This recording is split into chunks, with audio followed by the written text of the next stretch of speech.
रघुपति राघव राजा राम पतित पावन सीताराम। रघुपति राघव राजा राम पतित पावन सीताराम। पतित पावन सीताराम जानकी वल्लभ राजा राम। पतित पावन सीताराम जानकी वल्लभ राजा राम। पतित पावन सीताराम जानकी वल्लभ राजा राम। रघुपति राघव राजा राम पतित पावन सीताराम। रघुपति राघव राजा राम पतित पावन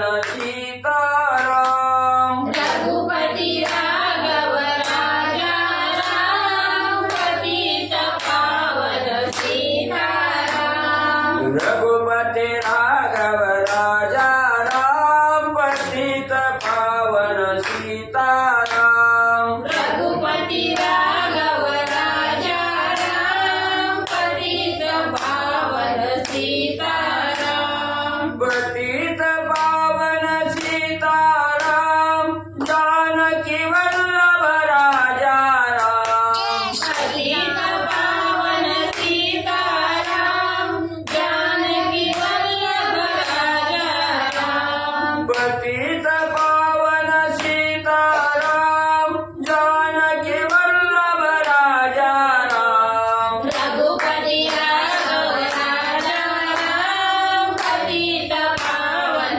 सीताराम। रघुपति राघव राजा राम पतित पावन सीताराम। रघुपति राघव राजा राम पतित पावन सीताराम। रघुपति राघव राजा राम पतित पावन सीताराम। रघुपति राघव राजा राम पतित पावन सीताराम। पुंडलिकावरती विठ्ठल श्री ज्ञानदेव तुकाराम पंढरीनाथ भगवान की जय। गोपाळ कृष्ण भगवान की जय। प्रभु हनुमान की जय।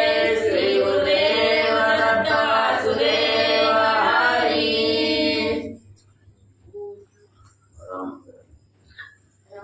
श्री गणेशाय नमः। श्री सरस्वती नमः। वक्रतुंड महाकाय सूर्यकोटि समप्रभा निर्विघ्नं कुरु देवं सर्वकार्येषु सर्वदा।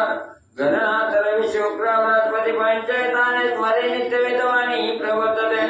गुरुर्ब्रह्मा गुरुर्विष्णु गुरुर्देवो महेश्वरः। गुरुर्साक्षात् परब्रह्म तस्मै श्री गुरवे नमः। श्रोतावत्सतो चित्तदेवात्रे रुक्मिणीवरः पांडुरंगाय नमः। पुंडलिकावरती विठ्ठल श्री ज्ञानदेव तुकाराम पंढरीनाथ भगवान की जय। राजाधिराज प्रभु रामचंद्र भगवान की जय। पवन सूत्र हनुमान की जय। श्री गुरुदेव दत्त वासुदेव हरी। श्री गणेशाय नमः। ओम नमो जिय परिमिता आदि अनादि मायातीता षड्विकार गुणरहिता सर्व निरंजना। श्री गणेशाला वंदन करून प्रभू रामचंद्राचं स्मरण आणि सद्गुरू श्री शरणनाम कथेचं अनुसंधान आहे।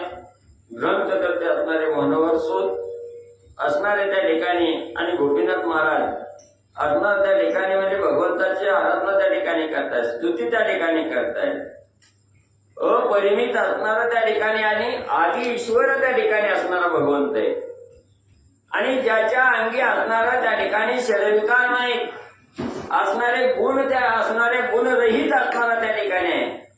निर्गुण निराकार असणारा त्या ठिकाणी भगवंत आहे, पण सगुण रूपात येऊन असणाऱ्या भक्तांना त्या ठिकाणी आणि म्हणजे असणारं दर्शन देणारा असा असणारा त्या ठिकाणी ज्याचा असणारं लाघव ही अपरिमित आहे त्या ठिकाणी, त्याची असणारी तुलना त्या ठिकाणी होत नाही, मोजमाप त्या ठिकाणी होत नाही, अशा असणाऱ्या भगवंता साष्टांग नमस्कार म्हणजे असो. तू तव सकळ चालक हृदयस्था प्रमेय अद्वैत अवस्था चरणी तव माझा माथा नाथ नाथा दिनबंधो. आणि भगवंता तुम्ही कसे आहे त्या ठिकाणी सकळ जनाच्या हृदयामध्ये आणि त्या ठिकाणी आत्मा म्हणून नांदत त्या ठिकाणी असताना किंवा प्रत्येक हृदयाचा आत्माराम म्हणून त्या ठिकाणी म्हणजे वास्तव्य त्या ठिकाणी करणारे आणि अप्रमेय त्या ठिकाणी ज्याचं मोजमाप करता येत नाही एवढं असणारी अद्वैत स्थिती त्या ठिकाणी ज्याची अंगी आहे त्या असणाऱ्या विष्णू भगवंताच्या चरणी माझा असणारा साष्टांग म्हणजे नमस्कार. अनाथांचा तो नाथ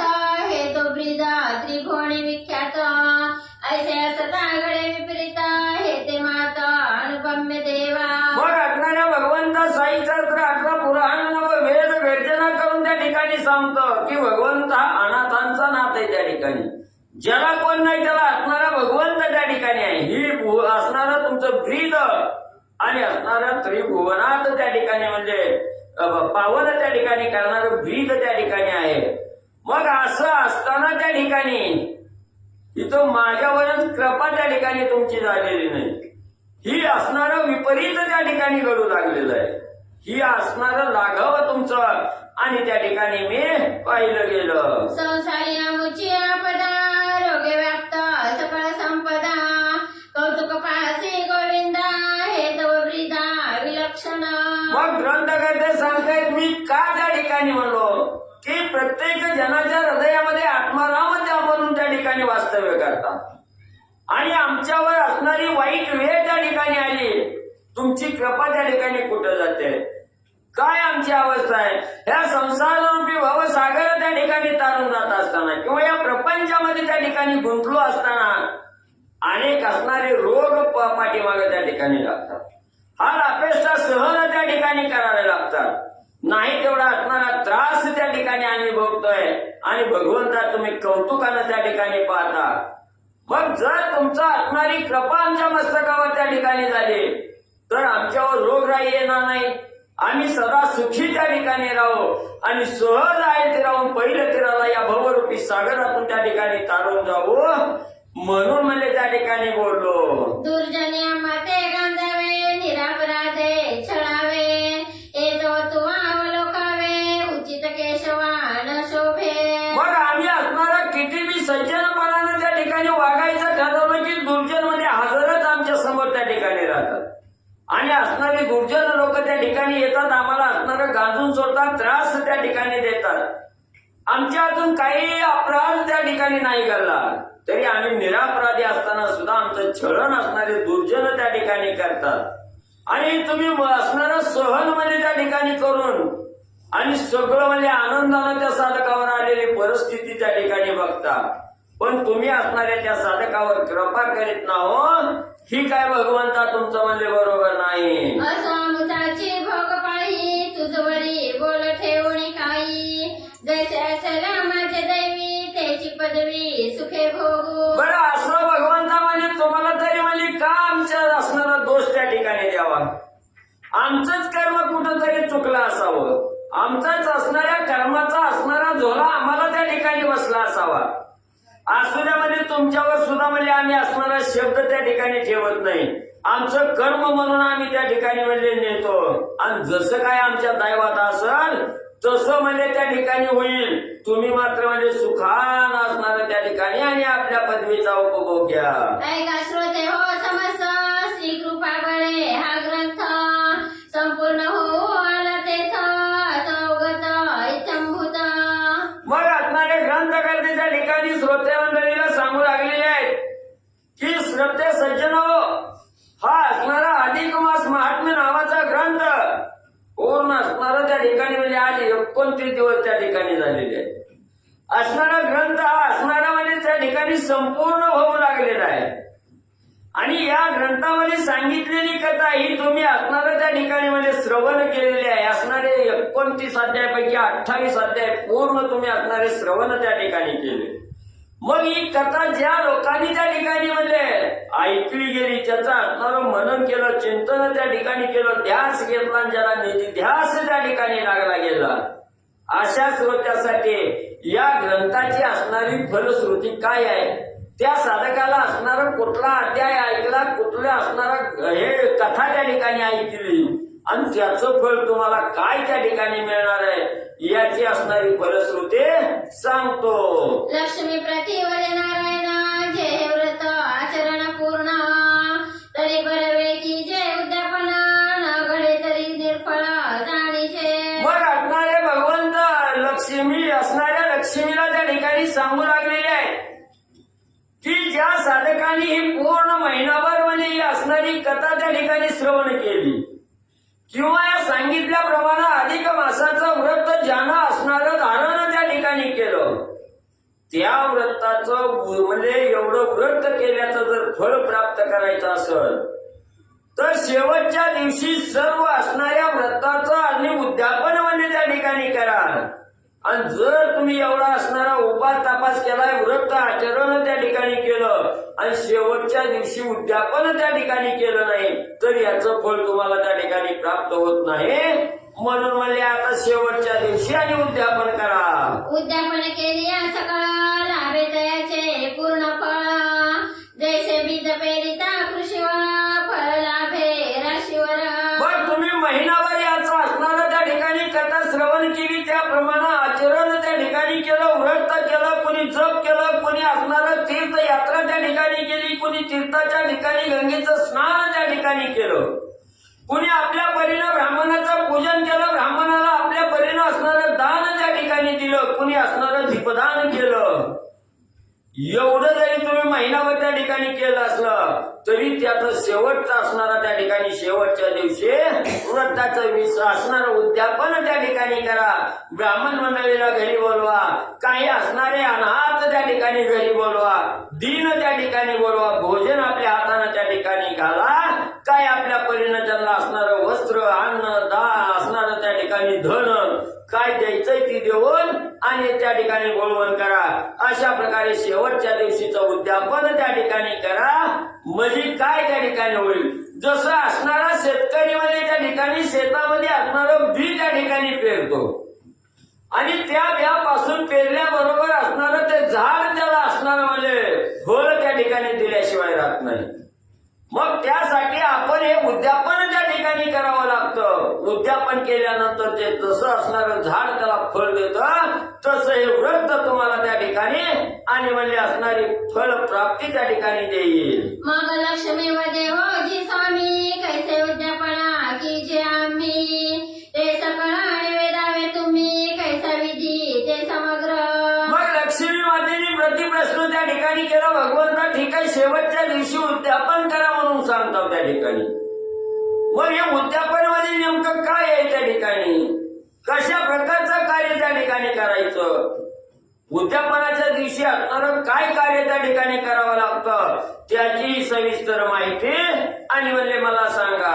ऐकून लक्ष्मीचे वचन बोलत झाला जनार्दन म्हणे का हो एकाग्र मन त्यादरे सुंदरी. मग लक्ष्मी मातेनं प्रश्न केला, भगवंतानी ऐकला गेला आणि भगवंत सांगू लागले, हे सुंदरी आहे लक्ष्मी, सविस्तर म्हणजे तुला कथानक त्या ठिकाणी सांगतो, उद्यापन कसं त्या ठिकाणी करायचं याची माहिती त्या ठिकाणी सांगतो, एकाग्र चित्तानं आहे. तू जे जे आम्हा प्रश्निले ते सर्वही निवेदिले परम उपकारणीये भले बोल चांगले तुझे. हे लक्ष्मी माता, तू आजपर्यंत जे काही प्रश्न पूर्ण महिनाभर 28 अध्यायापर्यंत तू जे काही प्रश्न मला त्या ठिकाणी विचारले त्या प्रश्नाचं सखोल आणि सविस्तर वर्णन करून तुला आत्माला त्या ठिकाणी म्हणजे सांगितलं गेलं आणि तूही मनोभावे त्या ठिकाणी हे ऐकलं गेलं आणि तू हे मला विचारलेले प्रश्न जग उपकारासाठी त्या ठिकाणी ठरले गेले, जगाच्या कल्याणासाठी, जगाला पावन करण्यासाठी हे तुझे असणारे बोल त्या ठिकाणी होते. त्याच्यामुळे एवढा असणाऱ्या जनावर उपकार त्या ठिकाणी तुझ्यामुळं म्हणजे त्या ठिकाणी झाले. म्हणून म्हणजे तुझे बोल हे चांगले त्या ठिकाणी आहेत, जनाचे उपकारक असणारे बोल त्या ठिकाणी आहेत. म्हणून म्हणजे सांगतो आहे संपूर्ण मासावरी हे व्रत अथवा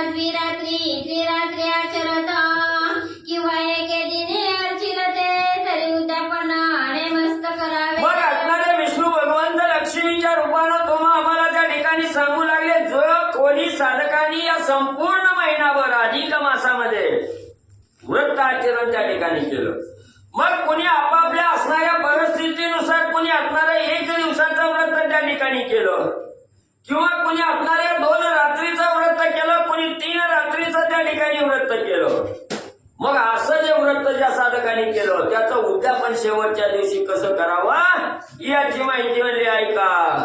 आता उद्यापन ते कैसकीचे तेही सांगतो ऐकीचे.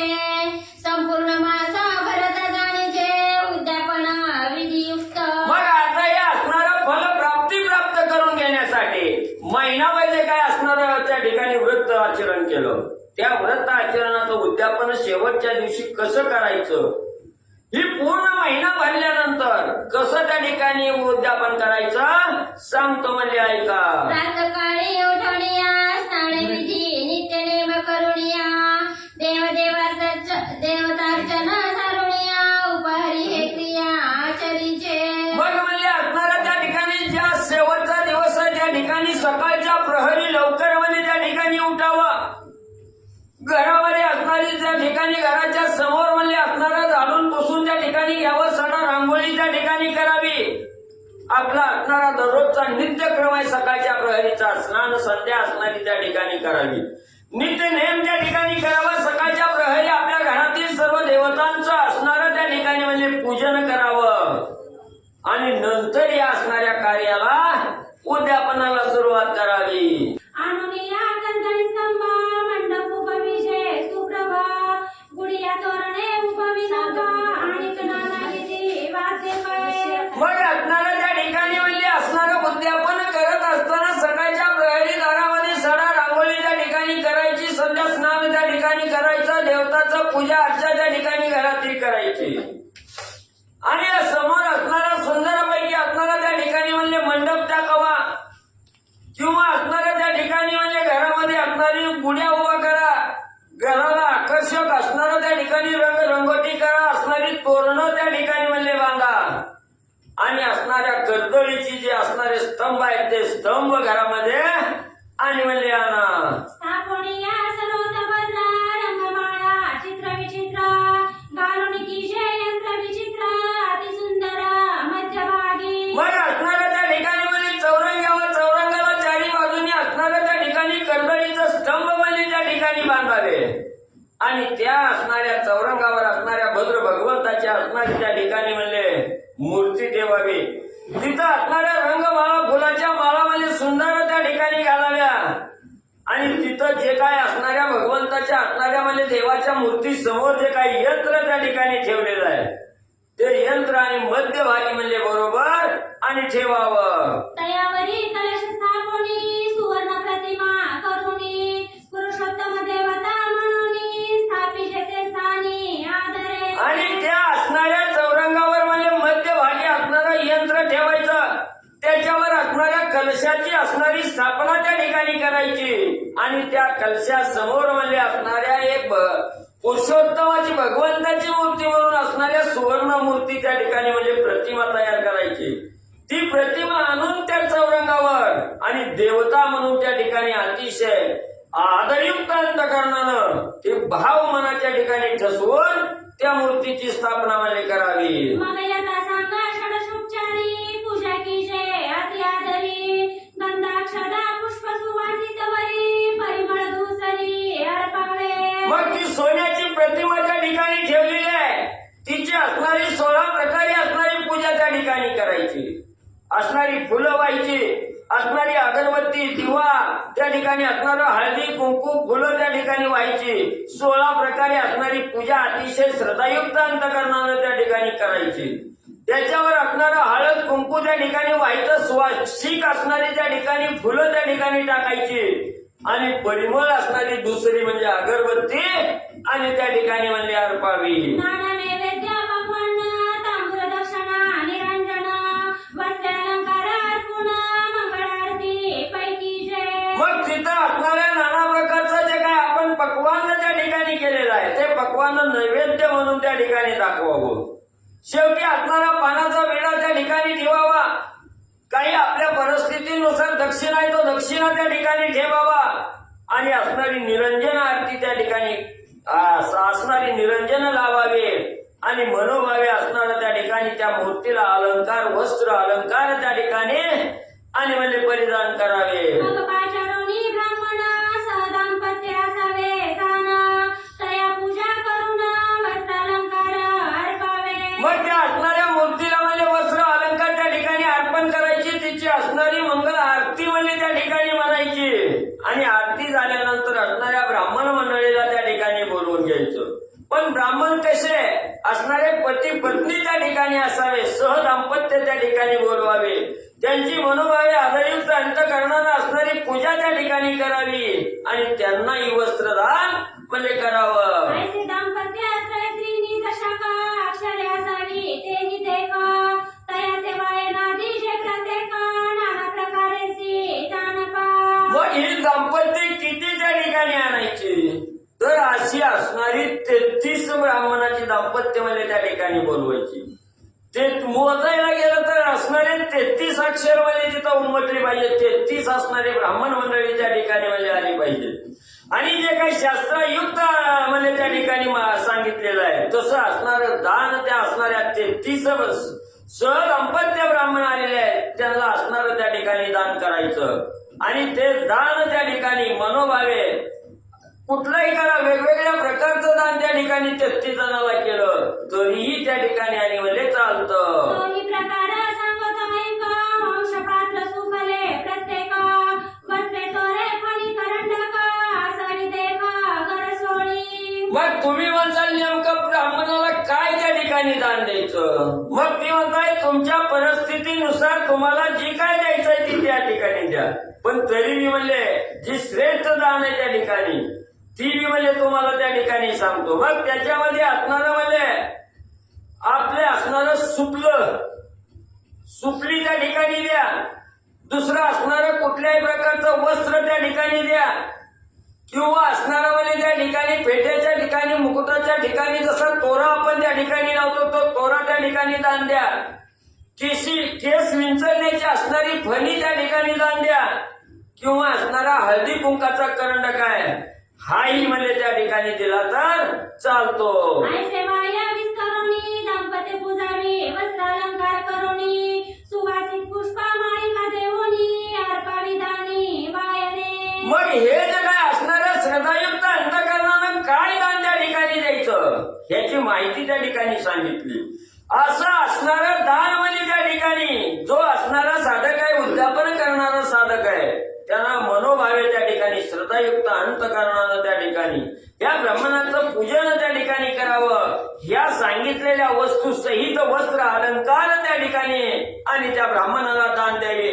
सुवासिक फुलाची असणारी पुष्पमाला त्या ठिकाणी तयार करावी त्यांच्या गळ्यामध्ये आणि म्हणजे अर्पण करावे. मग आता सांगा ब्राह्मण संतर्पण दाम्पत्य सहित करावे जाण षड्रसांना निर्गुण द्यावे भोजन ब्राह्मणाते. मग यथा सांग श्रद्धायुक्त अंतःकरणानं त्या ब्राह्मणाला असणारं त्या ठिकाणी म्हणजे पूजन करावं ब्राह्मणाचं. यथा सांग असणारं दान त्या ठिकाणी झालं. सर्व असणारी संत मंडळी त्या ठिकाणी बोलवावे. बोलवत असताना प्रत्येकाला आपापल्या असणाऱ्या पत्नीसह त्या ठिकाणी भोजनासाठी बोलवावं आणि त्यांना यथेच्छ भोजन म्हणजे त्या ठिकाणी घालावं. संतुष्ट झाली या ब्राह्मण मी संतुष्टे नारायणा ते तव माझे मुख जाणा म्हणून आधी पूजावे. आणि जो कोण असणारा साधक आहे उद्यापन करणारा त्याने असणाऱ्या या 33 ब्राह्मणाला मनसोक्त भोजन त्या ठिकाणी दिलं आणि ते भोजन दान प्राप्त झाल्यानंतर जो असणारा ब्राह्मण त्या ठिकाणी संतुष्ट होतोय तो ब्राह्मण संतुष्ट म्हणजेच मी असणारा भगवंत आहे त्या ठिकाणी. त्या ब्राह्मणाचं मुख आहे ते म्हणजेच असणारं मी आहे त्या ठिकाणी, माझंच मुख आहे त्या ठिकाणी. म्हणून तुम्ही ब्राह्मणाला श्रद्धायुक्त अंतःकरणानं संतुष्ट त्या ठिकाणी केलं की मी संतुष्ट त्या ठिकाणी होतो आणि तुम्हाला फळ म्हणजे देतो. वस्तू मात्र जितुकी विप्रात्रे अर्पाल तितुकी ते तो पावे मजनिकी जाणले तिघे शुभानने. म्हणून तुम्ही ज्या असणाऱ्या ब्राह्मणाला श्रद्धायुक्त अंतःकरणानं दान त्या ठिकाणी देणार आहे तो ब्राह्मण म्हणजेच मीच आहे त्या ठिकाणी. म्हणून तुम्ही जेवढ्या काही वस्तू असणाऱ्या ब्राह्मणाला त्या ठिकाणी दान देणार आहे ते मला त्या ठिकाणी प्राप्त होणार आहे.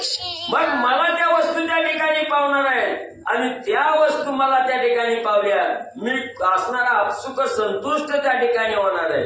आणि संतुष्ट झाल्यावर असणारा साधक काय द्यायचंय ते देण्यासाठी मागं पुढे त्या ठिकाणी बघत नाही. समोरच्यानं आपल्याला आनंद दिला त्या आनंदाच्या बदल्यात दुप्पट असणारा भगवंत त्या ठिकाणी आपल्याला देतोय. म्हणून भगवंत सांगतात ब्राह्मणाच्या रूपानं माझी पूजा तुम्हाला त्या ठिकाणी घडते मी म्हणजे संतुष्ट होतो. भोजन झालेल्या घरी बरवे अलंकार भुसुरी देऊन दक्षिणा सहपरिवारी आशीर्वचना ते गिरीशे. मग येत्यांचे भोजन असणाऱ्या ब्राह्मण मंडळीला त्या ठिकाणी घातलं की परत असणारे अलंकार त्यांच्या असणाऱ्या गळ्यामध्ये त्या ठिकाणी प्रदान करा आणि ते अलंकार सहपरिवार त्या ठिकाणी घाला. त्यांना आपल्या आपल्या ऐपतीनुसार असणारा दक्षिणा त्या ठिकाणी द्या आणि त्यांचे आशीर्वाद म्हणजे घ्या. आता ज्यांनी जो धरिला नेम त्याचा ऐके अनुक्रम प्रातस्नाने करीतीशे सप्रेम त्याने गंगा पूजन करावे. आता कोणी कसं व्रत त्या ठिकाणी महिनाभर केलं जसा नेम त्या ठिकाणी पाळला त्यांनी कोणता नियम पाळला आणि ते नियम पाळणाऱ्यानं काय त्या ठिकाणी उद्यापना दिवशी करायचं याचं असणारे कार्य भगवंत त्या ठिकाणी सांगू लागलेले. ज्यांना असणारं म्हणजे दररोज सकाळच्या पारी असणारं स्नान करायचा नियम धरलाय. म्हणजे पवित्र पाण्यामध्ये तीर्थाच्या असणाऱ्या पाण्यामध्ये ज्यांना असणाऱ्या साधकानं पूर्ण महिनाभर स्नान करण्याचा नियम धरला गेला त्या साधकानं असणाऱ्या या उद्यापनाच्या दिवशी गंगेचं पूजन म्हणजे मनोभावे करावं. पायनदान अर्पावे गंगेसी धेनुदान दिशे ब्राह्मणासी सालंकार सवसेसी दोन पात्रेसी अर्पावे. मग त्यांनी गंगेचं पूजन त्या ठिकाणी करावं दिवादान त्या ठिकाणी द्यावा किंवा असणाऱ्या गंगेमध्ये असणारा दिवा म्हणजे त्यांनी हाताने सोडावा किंवा असणारी गाय त्या ठिकाणी ब्राह्मणाला दान द्यावी आणि ती बी गाय म्हणजे वस्त्रासहित त्या ठिकाणी आणि सजवून म्हणजे ब्राह्मणाला द्यावी.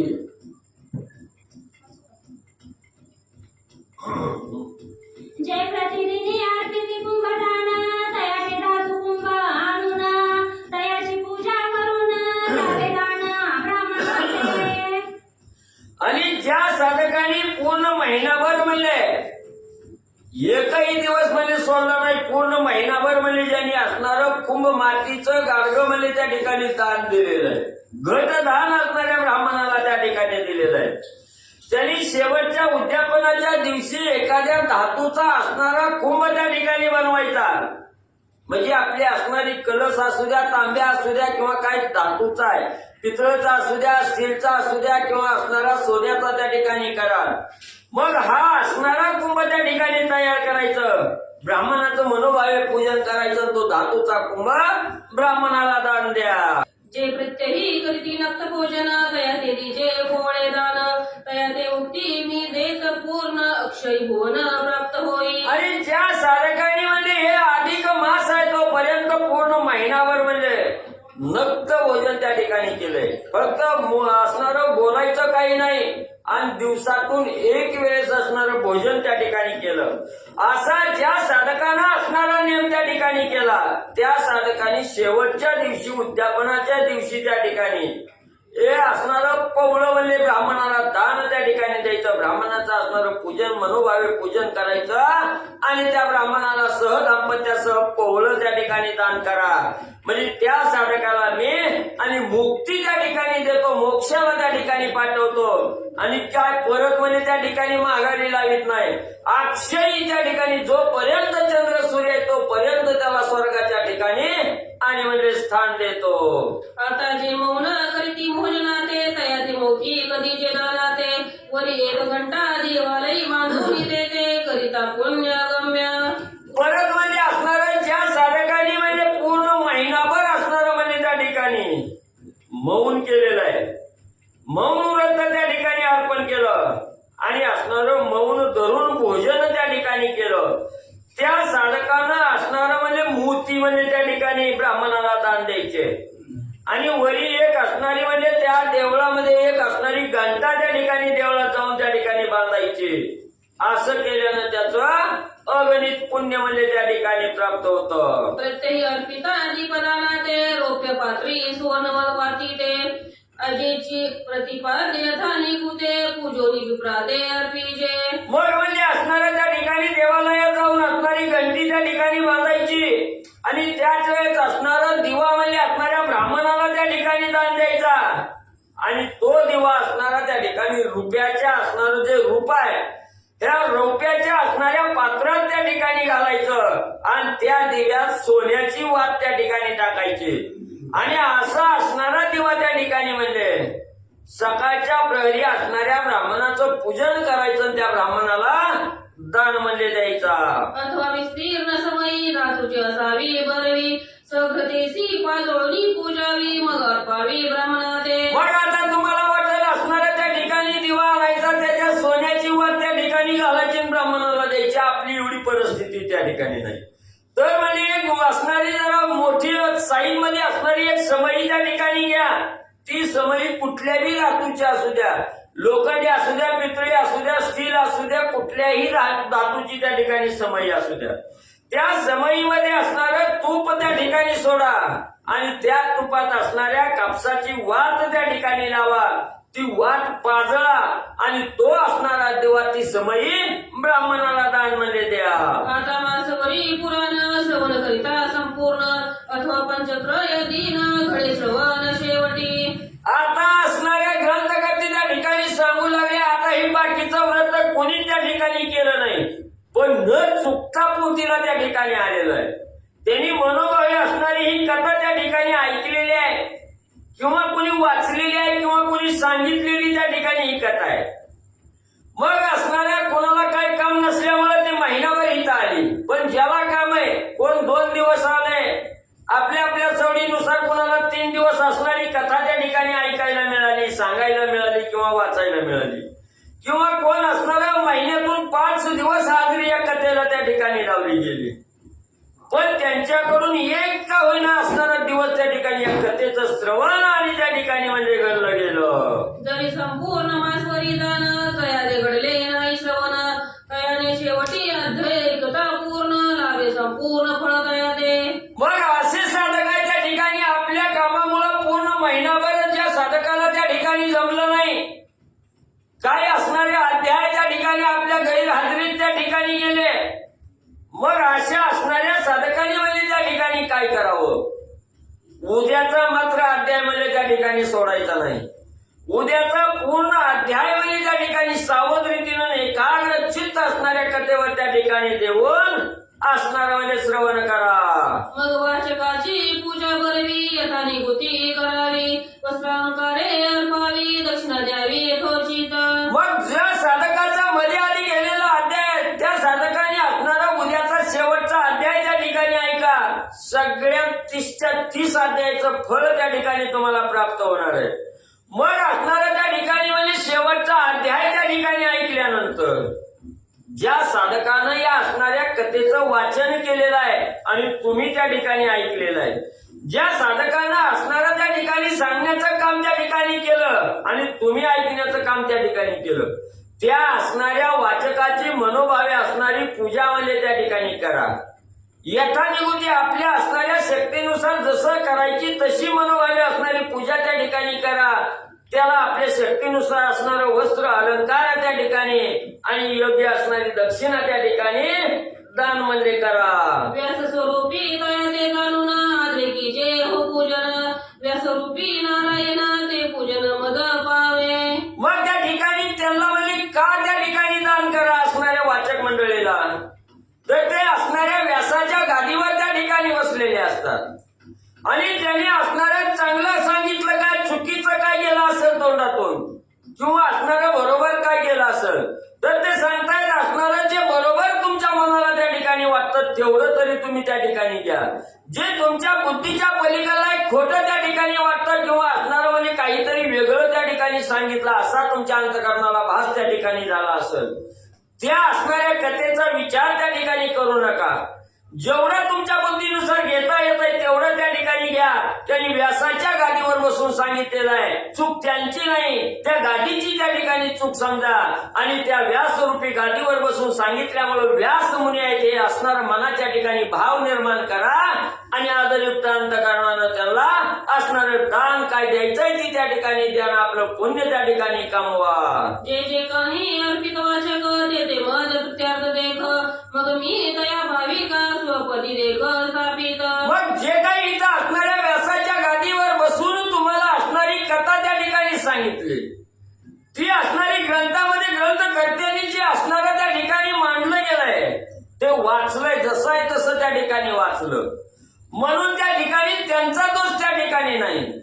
त्यांना चालायला लावणारा, बोलायला लावणारा, त्यांच्या वाचेला आवाज देणारा किंवा त्यांच्या मुखातून त्या ठिकाणी वधवून घेणारा मी आहे त्या ठिकाणी. तुम्ही दोष दिला असणाऱ्या वाचकाला, असणाऱ्या सांगणाऱ्याला त्या ठिकाणी दोष दिला. तो दोष मला आहे, माझा आहे त्या ठिकाणी, त्यांचा नाही. कारण ते आज माझ्या गादीवर त्या ठिकाणी बसलेले आहे. म्हणून त्यांच्या मुखातून मी त्या ठिकाणी बोलून घेतलं. आणि अशा असणाऱ्या वाचक सूचकाचा असणारी तुम्ही मनोभावे सेवा त्या ठिकाणी केली, दान त्या ठिकाणी दिलं, ते मला त्या ठिकाणी प्राप्त होतं. आणि मग मी त्या ठिकाणी आनंदून जातो आणि त्या भाविकाला असणाऱ्या त्याच्या स्वपदावर त्याला मोक्षाच्या मार्गाला आणि त्या ठिकाणी म्हणजे पाठवतो. चला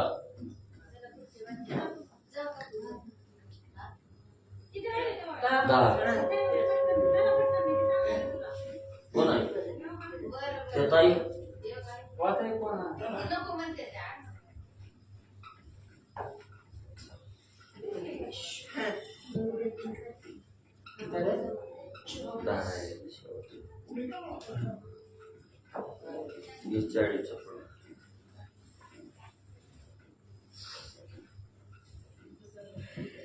श्री गणेशाय नमः. ऐसेचे करीती वाचकाचे पूजन, तयावरी संतुष्टे मी नारायण.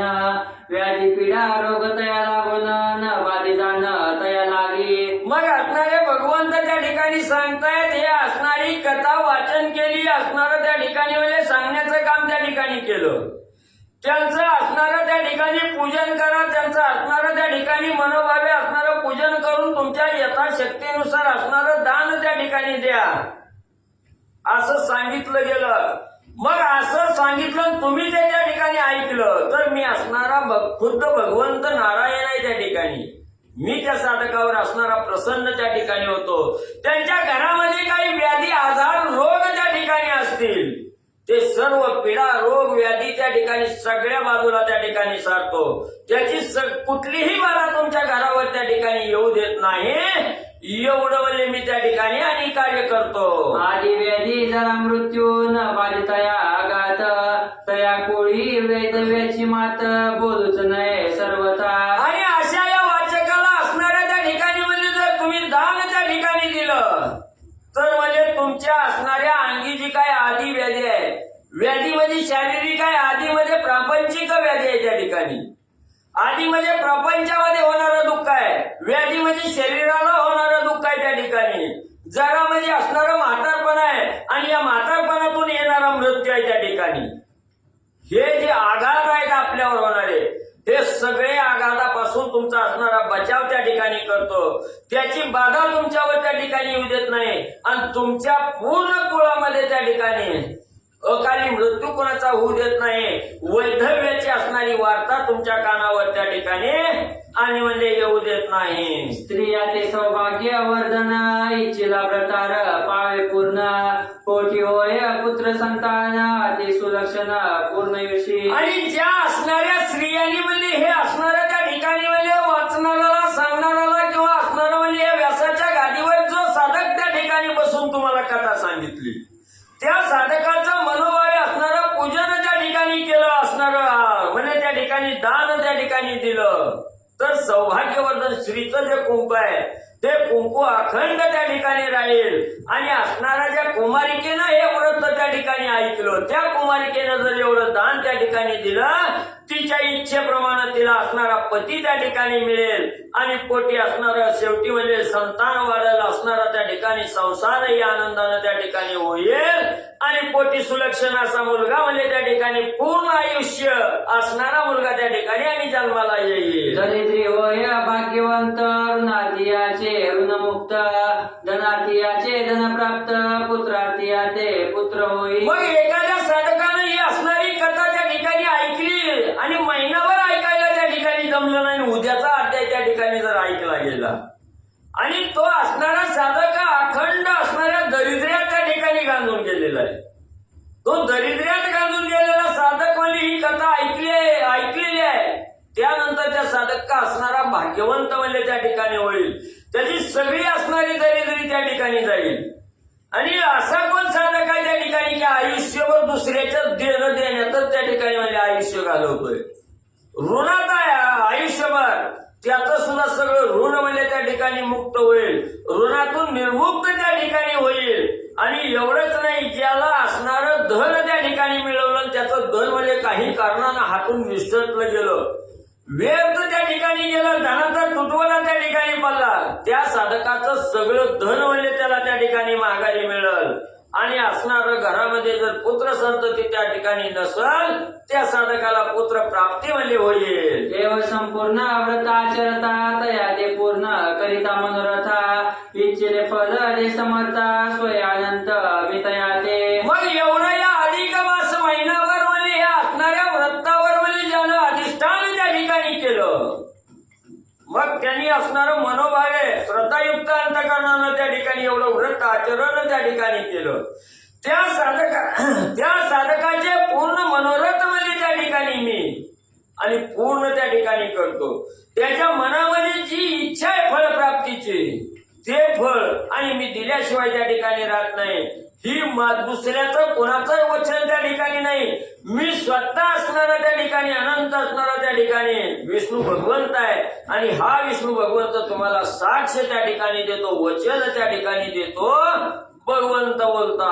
ऐसे लक्ष्मी प्रतीकतन स्वय वदला नारायण त्याची तुम्हा श्रोत्या लागून केले निवेदन सर्वही. मग ग्रंथकर्ते त्या ठिकाणी सांगतात, असं मी त्या ठिकाणी म्हणत नाही किंवा इथं असणारे वाचणार सांगणार तुम्हाला त्या ठिकाणी सांगत नाही की वाचकां सूचकाला त्या ठिकाणी दान द्या, ही आम्ही आमच्या मनानं त्या ठिकाणी सांगत नाही, तर असणाऱ्या विष्णू भगवंतांनी लक्ष्मी मातेला सांगितलेलं आहे. आणि लक्ष्मी मातेला सांगत असताना त्या ठिकाणी आपल्याला ऐकायला मिळालेलं आहे. म्हणून म्हणजे तुमच्या समोर त्या ठिकाणी मांडलं, मी पदरचं त्या ठिकाणी काहीही मानलेलं नाही, हे विष्णू भगवंतानी म्हणजे लक्ष्मीच्या रूपानं सांगितलं गेलं. यालाही भावार्थ धरून व्रत आचरावे सज्जनी आचरताना सोडी हो बामिनी मध्यंतरी व्रताते. म्हणून त्या ठिकाणी श्रोते मंडळीनं ही सांगितलेलं आहे, तुमच्या मनामध्ये शंका येऊ देऊ नका किंवा असणारा वाईट विचार त्या ठिकाणी येऊ देऊ नका, हे भगवंताचं वचन आहे. म्हणून या असणाऱ्या भगवंताच्या वचनावर भाव त्या ठिकाणी धरा, सांगितलेलं व्रत त्या ठिकाणी तुम्ही सज्जन आहात आणि सज्जनाप्रमाणे त्या ठिकाणी या व्रताचं आचरण त्या ठिकाणी करा. आणि हे व्रत त्या ठिकाणी आचरताना मध्यंतरी ज्याला असणारं त्या ठिकाणी सोडलं नाही, त्या साधकाला असणारे हे फळ त्या ठिकाणी निश्चित म्हणजे त्या ठिकाणी देईल. आणि असणारं त्या ठिकाणी त्या असणारं फळ देत असताना भगवंत कशाचीही कमतरता त्या ठिकाणी दाखवणार नाही, सर्व इच्छा म्हणजे पूर्ण करेल. व्रत संपूर्ण न होता मध्येच न सोडीचे तत्वता ही नायुषी क्षीणता होय प्राप्त जाणीचे. मग म्हणजे त्या ठिकाणी हे व्रत आचरण करत असताना हे व्रत मधीच म्हणजे त्या ठिकाणी सोडून द्यायचं नाही. तुम्ही जो नेम केलेला आहे तो नेम असणारा शेवटाला त्या ठिकाणी न्या, मध्ये त्या ठिकाणी सोडू नका. मध्ये जर असणारं हे व्रत त्या ठिकाणी सोडलं गेलं तर त्या ठिकाणी तुमचं आयुष्य मर्यादा कमी झाल्याशिवाय त्या ठिकाणी राहणार नाही. आयुष्य मर्यादा त्या ठिकाणी क्षीण होते आहे, कमी होते आहे. म्हणून म्हणजे हे असणारं जे व्रत आहे हे व्रत मध्यंतरी आणि त्या ठिकाणी म्हणजे बंद करू नका, शेवटापर्यंत करा. व्रत संपूर्ण 1 मास अथवा आचरावे 5 दिवस अथवा आचरता 3 दिवस अथवा 1 दिवस 1 पै. मग हे असणारं व्रत म्हणजे अधिक मासाचं व्रत आचरण करत असताना पूर्ण 1 महिन्याचं व्रत त्या ठिकाणी करा. बरं काही अडचण त्या ठिकाणी तुम्हाला आली तर कमीत कमी असणारं 5 दिवसाचं व्रत त्या ठिकाणी करा. 5 दिवसाचं बी त्या ठिकाणी जमलं नाही 3 दिवसाचं व्रत करा. आणि जास्तीत जास्त काहीच दिवस त्या ठिकाणी जमलं नाही, शेवटचा एक तरी दिवस त्या ठिकाणी आणि हे व्रताचं आचरण म्हणजे करा. परी संपूर्ण लाभे फळसिद्धी आणि केली पाहिजे यथाविधी उद्यापने नानाविधी करिता सिद्धी लाभेल. म्हणून तुम्ही महिनाभर त्या ठिकाणी झालं नाही, शेवटच्या एका दिवसानं काय व्हायचंय म्हणून विचार करून त्या ठिकाणी सोडून द्याचा बचाल. तर म्हणजे त्या ठिकाणी शेवटचा एक दिवस जरी तुम्हाला त्या ठिकाणी मिळाला तरी पूर्ण महिन्याचं फळ म्हणजे तुम्हाला त्या ठिकाणी लाभ करून देणार आहे. ते पूर्ण फळ तुम्हाला त्या ठिकाणी मिळणार आहे. मग अजून काय म्हणजे दुसरं तुम्हाला पाहिजे? महिनाभर नाही जमलं, 5 दिवस करा, 3 दिवस करा, अगर एक दिवस शेवटचा म्हणजे त्या ठिकाणी करा. तुम्हाला फळ दिल्याशिवाय त्या ठिकाणी राहत नाही. आणि मनोभावे असणारं पण एक दिवस जरी तुम्ही व्रत आचरण केलं तरी त्याचं निश्चित असणारं उद्यापन मात्र म्हणजे शेवटचं करावंच लागतं. आणि हे उद्यापन केल्यानंतर तुम्हाला सर्व सिद्धी आणि त्या ठिकाणी म्हणजे प्राप्त होईल. ते संसारी न भोगती आपदा प्राप्त होय सकळ संपदा स्त्रिया ते वैधव्याची बाधा जगटेना कालत्रयी. मग ज्या साधकांनी या ठिकाणी कुणी महिनाभर केलं, कुणी 5 दिवस, कुणी 3 दिवस, कुणी 1 दिवस म्हणजे त्या ठिकाणी व्रत केलं, हे व्रत करणारे साधक आहेत. हे साधक म्हणजे या संसार रूपी भवसागरातून तारून जात असताना त्या ठिकाणी सहजरिती म्हणजे आईल तिरवून पळी तिराला त्या ठिकाणी पोचतील. कसलंच असणारं दुःख कष्ट त्या ठिकाणी म्हणजे भोगावं लागणार नाही. आणि सगळी संपत्ती म्हणजे त्या साधकाला त्या ठिकाणी प्राप्त होईल. स्त्रियाला म्हणजे वैधव्य कवाच म्हणजे त्या ठिकाणी येणार नाही. नवनवत्या वैधव्याचा वारा सुद्धा म्हणजे त्या स्त्रीला कालत्रयी त्या ठिकाणी म्हणजे बाधा करणार नाही. इति श्रीमद महात्मा ग्रंथ पद्मपुराणाचे संमत मनोहर सुत विचरित 29 अध्याय. हाय गुणात्मा शुभम गौरव कुंडलिका